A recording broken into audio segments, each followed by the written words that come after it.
A warm welcome to all of you in my channel Show You Mili.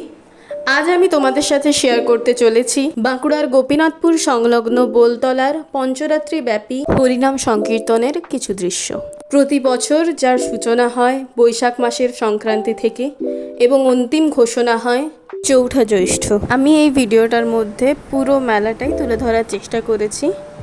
আর তোমরা অবশ্যই জানিও যে আমাদের এখানের মেলা তোমাদের কেমন লাগলো। আর যদি ভালো লেগে থাকে পরের বছর বৈশাখ মাসের সংক্রান্তিতে অবশ্যই চলে এসো।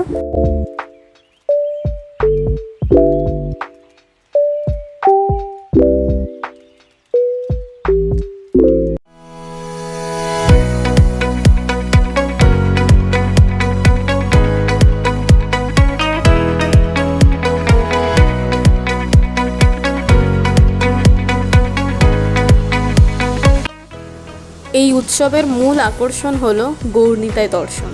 বাঁকুড়াবাসীর কাছে এই উৎসবের মাহাত্ম্য দুর্গাপূজার থেকেও অনেক বেশি। এমনকি খুব কম হয়তো এরকম বাঁকুড়াবাসী আছে যারা এই উৎসবে যোগদান করেন না। তোমরা এখন দেখতে পাচ্ছ যে এখানে এমন অনেক শ্রোতা আছেন যারা সকাল থেকে বসে আছেন শুধুমাত্র হরিনাম সংকীর্তন শোনার জন্য। এখানের মাহাত্ম্যটা তাহলে তোমরাই বুঝতে পারছো এই ভিডিওর মাধ্যমে।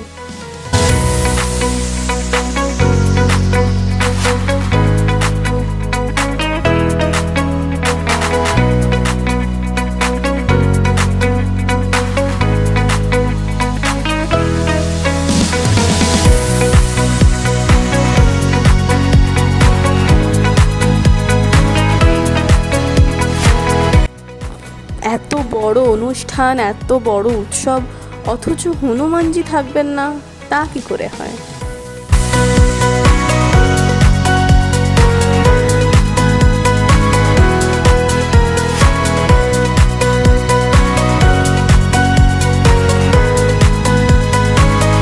এখন আমরা চলে যাচ্ছি স্টলের দিকে।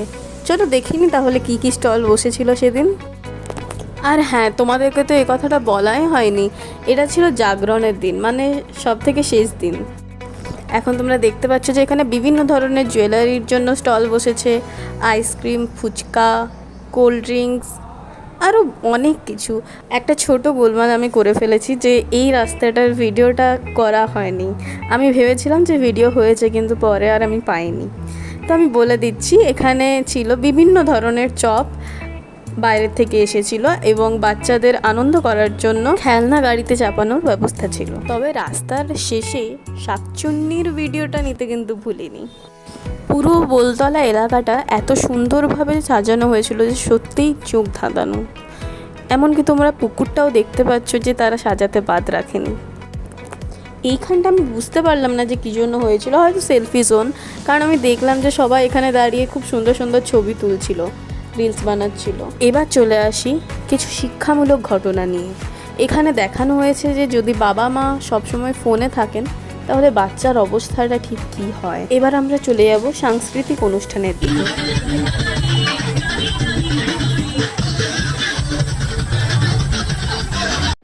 এখানে সেদিন আমার মায়ের একটা পুচকে স্টুডেন্টের গানও ছিল, তার কিছুটা অংশ আমি এই ভিডিওতেও রেখেছি।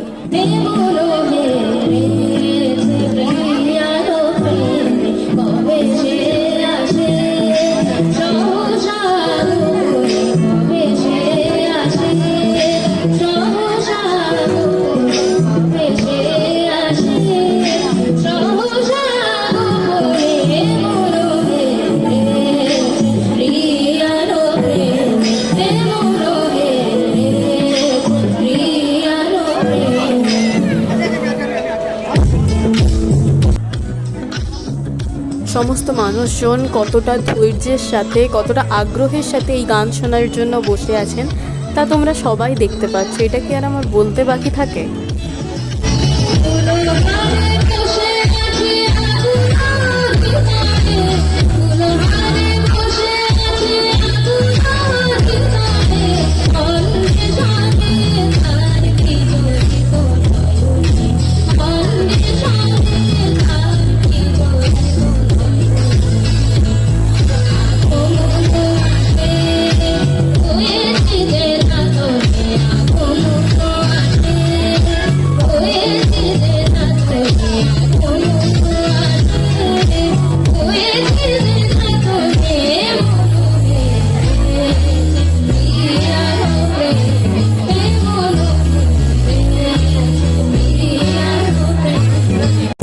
যারা চেয়ারে বসে আছেন তাদের ভিড়টা একবার দেখো, ও মাই গড। এখন আমরা চলে আসছি সমস্ত স্টলে।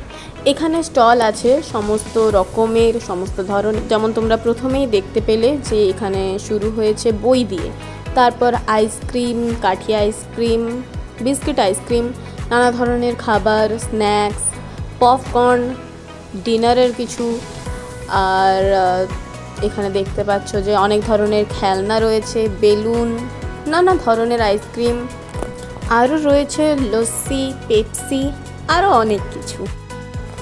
যদি তোমাদের পুরো ভিডিওটা দেখে ভালো লাগে তাহলে অবশ্যই একটা লাইক করে দিও, আর যদি তোমরা চাও যে এই ধরনের ভিডিও সবাই পাক তাহলে সবার সাথে শেয়ার করে দিও। আর সবার প্রথমে এই ভিডিওটা পেতে হলে এক্ষুনি আমাদের এই চ্যানেলটিকে সাবস্ক্রাইব করে বেল আইকনটা প্রেস করে দাও। আর বেলুনটা তো একটু ভালোভাবে দেখাতে হয়, ওটা আমার ভীষণ প্রিয়। তোমরাও বলো যে তোমরা কারা কারা আছো যাদের বেলুন খুব প্রিয়।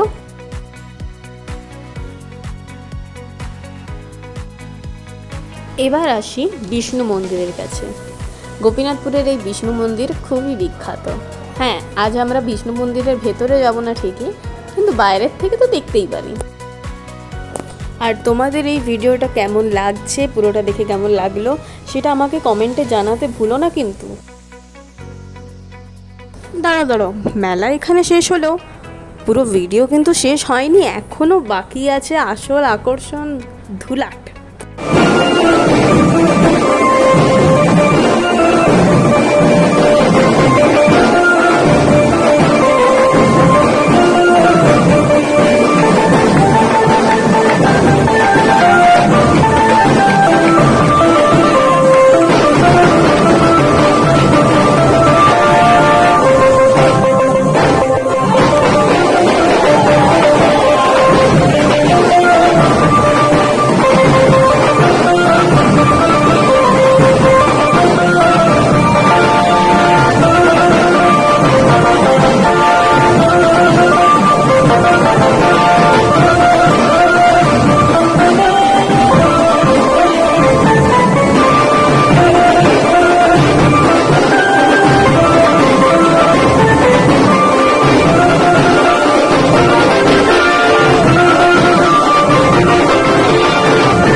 আজকের মতো এতটাই। নতুন কন্টেন্ট নিয়ে দেখা হচ্ছে পরের ভিডিওতে। সবাই সুস্থ থেকো, ভালো থেকো।